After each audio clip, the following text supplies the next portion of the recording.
feel as though the scoreline was incredibly harsh on you?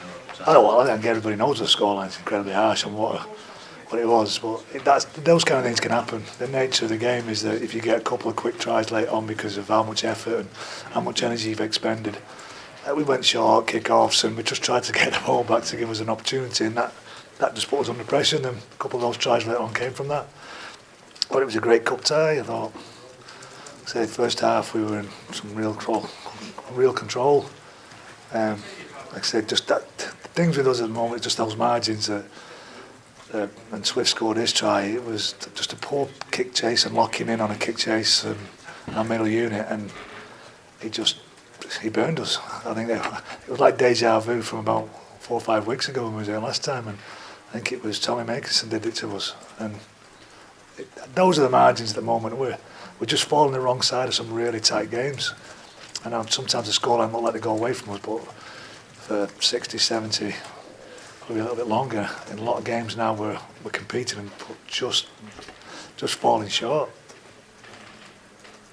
Was the ball skill decision important, Denis? What do you think about that? Which one? The one that led to the try. I think there was a few of those as well. But it was a high tempo, high energy game, and so there was a couple of decisions like that probably Keiron thought he could have got a couple of goals go his way as well on penalties. There's a couple of real tight goals that put us under pressure. That one, yeah, there was two there. One wasn't a knock on, and it wasn't a ball steal. So you just end up on the back foot. But I don't like we can't control what's happened to us. We can only control what's going to happen to us. And we stuck at the line and we did some defending, and then aim just falls over because we just had to do so much work. There's a couple of tough goals, but we're an inch away from 2 tries in the first half that could have put us 12 points up in the first 10 minutes, and we just don't make them.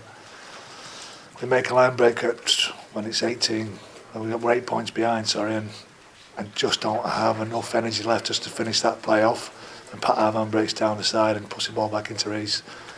And we know this, we've been in 3 tight games with Saints now. The big thing about Saints is they just never give in, they fight like hell. And that's, even when you break them, and I think that's a testament to the energy that the coaching staff's put into the team, that they're doing for Keiron. They work really hard for each other. Even games this year when you watch them and you don't think they've got a chance, they win games because of how much they fight. And they just got us on a couple of occasions there with a bit of quality and a bit of energy to be able to stop us scoring. Like I said, I think it was a Scarsbrook tackle on Alex Gerrard in the first couple of minutes. Stopped him dead. And then, like I say, there's another try with Reece Ambry when he's just an inch away. It's tough to take, but I'm really proud of the players.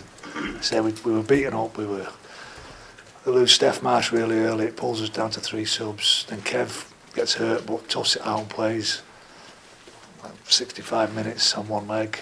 Still has a great contribution in the game.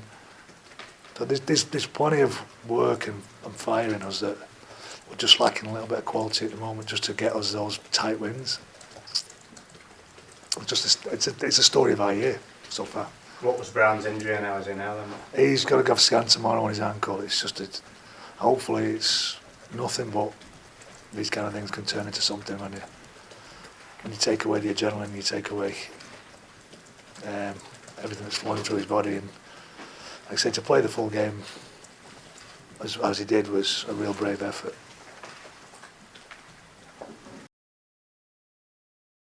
Had to dig deep for that one, second half. Yeah, we did. We really did, and it wasn't the greatest performance. It really wasn't. And sometimes you've just got to go and win ugly, and that's what we did. And I actually thought Widnes did a great job. They did a great job, and they played the referee a lot better than we did. I watched the games over that the quarter-final games, and the referees have refereed it really good. They've let things flow a little bit, and they've not blew many whistles, they've not blew many penalties. So I just thought Widnes played the referee a lot better than we did, and we got really mugged in the ruck, and we didn't respond to that. So we was always on a back foot, and we scored some great tries amongst that. But what it does is it burns your energy. And even after 5 minutes, a lot of my middles looked like they were really tired. They looked shot to pieces. So we hung in there really well. We went in with a good break, and probably if they don't score before half time, I think it'd be a different game. But they scored a try just before half time, and we come out and we make a bit of a meal of the start of the second half after we had a chat. But all credit to my halves and John Wilkin and people who get the ball in their hands the most. They really brought us home well, and that final 30 minutes was up there with one of our best final 30 minutes of this season. You know, it was up there with the Wigan game and the Warrington at Magic. You know, we've gone 13 sets in a row. You know, we completed 13 sets in a row and we kicked it long, and we just was prepared to roll our sleeves up and get a real good arm wrestle. And that's what wins your Challenge Cup games. It isn't your fancy tries. It's the dirty stuff. You know, it's getting down and kicking the ball long, chasing hard and completing your sets. And we decided to do that in the final 13. Losing Percy hurt us a little bit. We had to juggle the team round, but Percy come back. We got that stability back with our edges and our middles, and Big Moss's second stint in the second half was outstanding. You know, he was absolutely outstanding. But you know, Wilco's performance was, you know, him and Paul Wellens, you know, they do that every week for you. Unfortunately, one of them can't do it anymore for us, but you know, Wilco is just a real captain now today. He led from the front. Do you think your fullback curse had struck again when Percival had to come off? I was scratching my head a little bit, you know, because Percy comes back and says to me, coaches, that he should be okay, you know. So but the way the rules are, and I've always said it to you, but we as a club we're paramount on player welfare, so we had to make sure that he was right.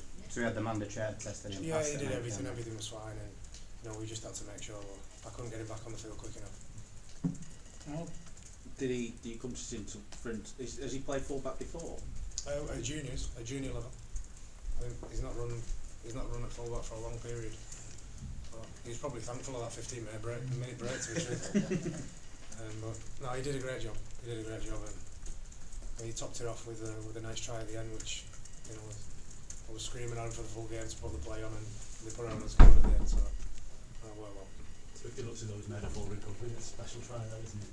It's immense. I mean, all credit to my outside backs coach Jamal Lalisi. I thought he's put a lot of work in with the outside backs this week, and you know, they targeted a few areas, and that was one of the areas, and he came off, and it was a real good coaching by Jamal. You know, he left no stone unturned this week, and you know, he's doing a great job there, and some of them young kids are playing fantastic under him. Thoughts on the last 4 draw? Well, any of them was always going to be tough. You know, as a player and as a coach, if you've got any ambition or any dreams of playing at Wembley, then you're going to face some tough teams along the way. You know? So you know, I don't think you could have picked a draw really, because all the teams are playing pretty good. So we'll take it.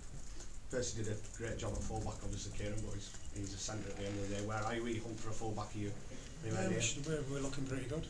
We've got somebody ready to pull the trigger on, so we're just going to sort of dot a few I's and cross a few T's, and then I'm sure there'll be an announcement pretty soon who we've got. Hopeful for someone for Friday then? Oh no, he's coming from the other side of the world, so we've got to work with the visa, so we can get the process. Last week, I'm not sure if it was his shoulder also last week, but he's struggling there with his shoulder.